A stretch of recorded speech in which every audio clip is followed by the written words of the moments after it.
Siddu ತವರಿನಿಂದಲೇ DKShi CM ಮಾಡಲು ಒತ್ತಾಯ.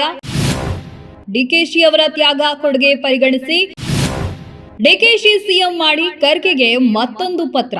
ಕಾಂಗ್ರೆಸ್ ಪಕ್ಷದ ಭವಿಷ್ಯ ನಿಮ್ಮ ಕೈಯಲ್ಲಿದೆ. ಈ ಕಾರಣಕ್ಕಾಗಿ ರಾಜ್ಯದಲ್ಲಿ ಕಾಂಗ್ರೆಸ್ ಪಕ್ಷದ ಭವಿಷ್ಯ ಮತ್ತು ಕಾರ್ಯಕರ್ತರ ಉಳಿವಿಗಾಗಿ ನೀವು ತಕ್ಷಣ ಡಿಕೆ ಶಿವಕುಮಾರ್ ಅವರನ್ನ ಮುಖ್ಯಮಂತ್ರಿಯನ್ನಾಗಿ ಮಾಡಬೇಕು ಎಂದು ಮೈಸೂರು ಜಿಲ್ಲಾ ಪಕ್ಷದ ಸಮಿತಿಯಲ್ಲಿರುವ ಕಾಂಗ್ರೆಸ್ ಕಾರ್ಯಕರ್ತರೊಬ್ಬರು ಎಐಸಿಸಿ ಅಧ್ಯಕ್ಷ ಮಲ್ಲಿಕಾರ್ಜುನ್ ಖರ್ಗೆ ಅವರಿಗೆ ಪತ್ರ ಬರೆದಿದ್ದಾರೆ. ಡಿಕೆ ಶಿವಕುಮಾರ್ ಕಾಂಗ್ರೆಸ್ ಪಕ್ಷದ ಉಳಿವಿಗಾಗಿ ಮಾಡಿರುವ ತ್ಯಾಗ ಕೊಡುಗೆ ಪರಿಗಣಿಸಿ ತಕ್ಷಣವೇ ಅವರನ್ನ ಮುಖ್ಯಮಂತ್ರಿ ಮಾಡಬೇಕೆಂದು ಮೈಸೂರು ಜಿಲ್ಲಾ ಪಕ್ಷದ ಸಮಿತಿಯಲ್ಲಿರುವ ಕಾಂಗ್ರೆಸ್ ಕಾರ್ಯಕರ್ತ ಕೆಪಿ ಭಾಗ್ಯರಾಜ್ ಒತ್ತಾಯಿಸಿದ್ದಾರೆ.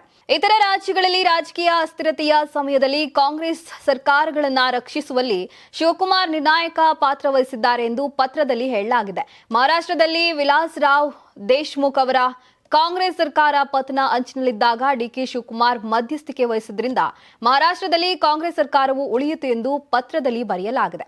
ಕೇಂದ್ರ ಸಂಸ್ಥೆಗಳ ತನಿಖೆ ನಂತರ ತಿಹಾರ್ ಜೈಲಿನಲ್ಲಿ ಜೈಲು ಶಿಕ್ಷೆಗೆ ಗುರಿಯಾಗಲು ಭಾರತೀಯ ಜನತಾ ಪಕ್ಷ ಕಾರಣ ಎಂದು ಆರೋಪಿಸಲಾಗಿದೆ. ಇತ್ತೀಚಿನ ವರ್ಷಗಳಲ್ಲಿ ರಾಜ್ಯಸಭಾ ಚುನಾವಣೆಯಲ್ಲಿ ಗುಜರಾತ್ನ ಅಹಮದ್ ಪಾಟೀಲ್ ಅವರನ್ನ ಸೋಲಿಸಲು ಬಿಜೆಪಿಯ ಕುತಂತ್ರಗಳನ್ನ ವಿಫಲಗೊಳಿಸಿದ ನಂತರ ಡಿಕೆ ಶಿವಕುಮಾರ್ ಅವರನ್ನ ಬಿಜೆಪಿ ತಿಹಾರ್ ಜೈಲಿಗೆ ಕಳಿಸಿತ್ತು.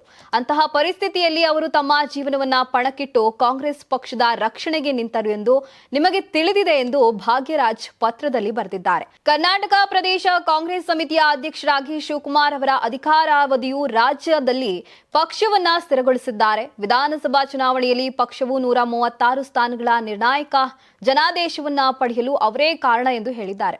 ಅವರ ತ್ಯಾಗ, ಶ್ರಮ, ಸಂಪನ್ಮೂಲ, ರಾಜ್ಯಾದ್ಯಂತ ಪಕ್ಷ ಮತ್ತು ಸಂಘಟನೆಯ ಬಗ್ಗೆ ನಿಮಗೆ ಚೆನ್ನಾಗಿ ತಿಳಿದಿದೆ. ಕಾಂಗ್ರೆಸ್ ಪಕ್ಷ ಅಧಿಕಾರಕ್ಕೆ ಬರಲು ಡಿಕೆ ಶಿವಕುಮಾರ್ ಅವರೇ ಕಾರಣ ಎಂಬ ಸತ್ಯ ನಿಮಗೆ ಮತ್ತು ಹೈಕಮಾಂಡ್ಗೆ ತಿಳಿದಿದೆ ಎಂದು ಪತ್ರದಲ್ಲಿ ಉಲ್ಲೇಖಿಸಲಾಗಿದೆ.